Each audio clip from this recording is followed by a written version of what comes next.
Hello, എല്ലാവർക്കും പരമ്പരയിലേക്ക് സ്വാഗതം. ചൂട് കാലം ആരംഭിച്ചല്ലോ. നമുക്കൊരു നല്ല ലെമൺ ജിഞ്ചർ സ്ക്വാഷ് ഉണ്ടാക്കിയാലോ?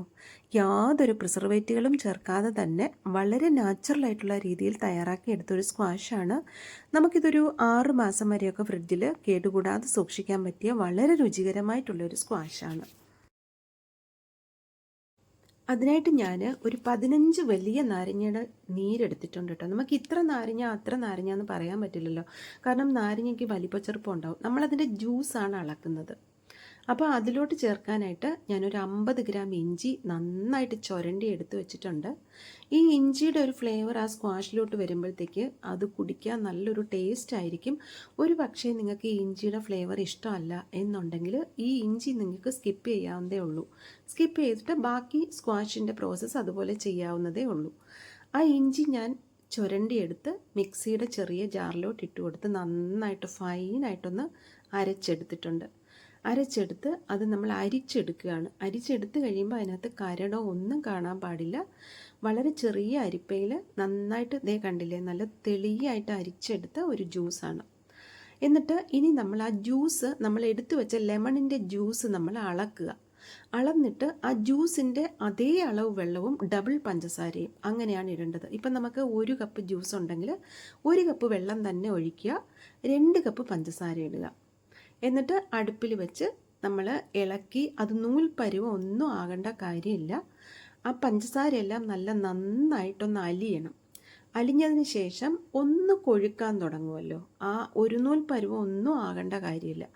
ഒന്ന് ആ പഞ്ചസാരയൊക്കെ അലിഞ്ഞ് കഴിഞ്ഞ് ഒന്ന് കൊഴുക്കാൻ തുടങ്ങുമ്പോഴത്തേക്ക് നമ്മൾ ഈ ഇഞ്ചിയുടെ ജ്യൂസും കൂടെ അങ്ങോട്ട് ഒഴിച്ചു കൊടുക്കുക.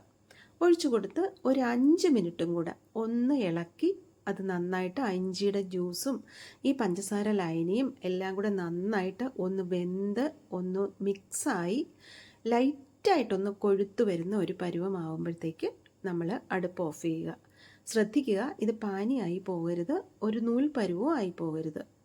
ഒന്ന് കൊഴുത്ത് വന്നാൽ മാത്രം മതി. കൊഴുത്തുകൂടെ വരണ്ട, കൊഴുത്ത് വരുന്നതിൻ്റെ ആ തൊട്ട് മുൻപുള്ള ആ പാകമാണ്. ഇതേ കണ്ടില്ലേ ഞാൻ കോരി ഒഴിക്കുന്നത്. ഈ പാകമായിട്ട് വരുമ്പോഴത്തേക്ക് നമ്മൾ അടുപ്പ് ഓഫ് ചെയ്തിട്ട് അത് തണുക്കാനായിട്ട് മാറ്റി വയ്ക്കുക.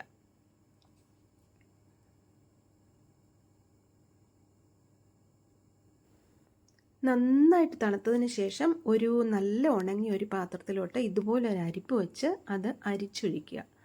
അതിനോടൊപ്പം തന്നെ നമ്മൾ എടുത്തു വെച്ചിരുന്ന ലെമൺ ജ്യൂസും അതിനോടൊപ്പം അരിച്ചൊഴിച്ചു കൊടുക്കുക.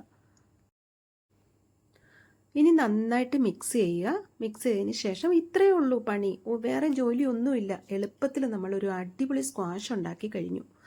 ഇത് നമ്മൾ ഫ്രിഡ്ജിലൊക്കെ വളരെ നന്നായിട്ട് സൂക്ഷിച്ച്, ഒരു വെള്ളം നനവൊന്നും തട്ടാതെ സൂക്ഷിച്ച് വെച്ചിരിക്കുകയാണെങ്കിൽ ഒരു 5-6 മാസം വരെ ഇത് കേടുകൂടാതെ ഇരിക്കും. നമുക്ക് ഒരു 10-15 മിനിറ്റ് നേരത്തെ ജോലിയേ ഉള്ളൂ. ഒരു അടിപൊളി സ്ക്വാഷ് കിട്ടി. ഇനി നമുക്ക് ആ നാരങ്ങ പിഴിഞ്ഞെടുത്ത് ആ തൊലി ഞാൻ കട്ട് ചെയ്ത് വെച്ചിട്ടുണ്ട്. അത് എന്ത് ചെയ്യാമെന്ന് ഞാൻ പറയാം, അതവിടെ ഇരിക്കട്ടെ.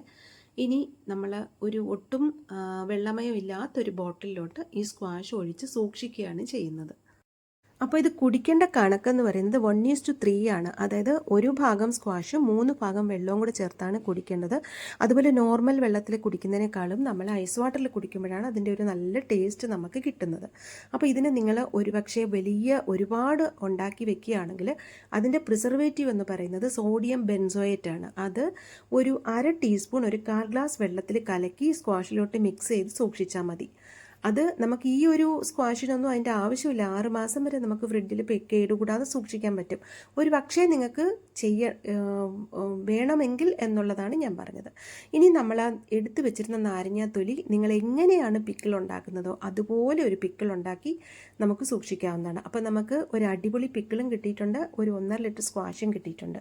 അപ്പോൾ നിങ്ങൾ ചൂട് സമയമാണ്, എല്ലാവരും ഒന്ന് ഉണ്ടാക്കി നോക്കിയതിന് ശേഷം ഇഷ്ടപ്പെടുകയാണെങ്കിൽ കമൻറ്റ് ചെയ്യാനും ലൈക്ക് ചെയ്യാനും സബ്സ്ക്രൈബ് ചെയ്യാനും മറക്കല്ലേ. അപ്പം വീണ്ടും നല്ലൊരു വീഡിയോ ആയിട്ട് വരാം. Have a good day. By.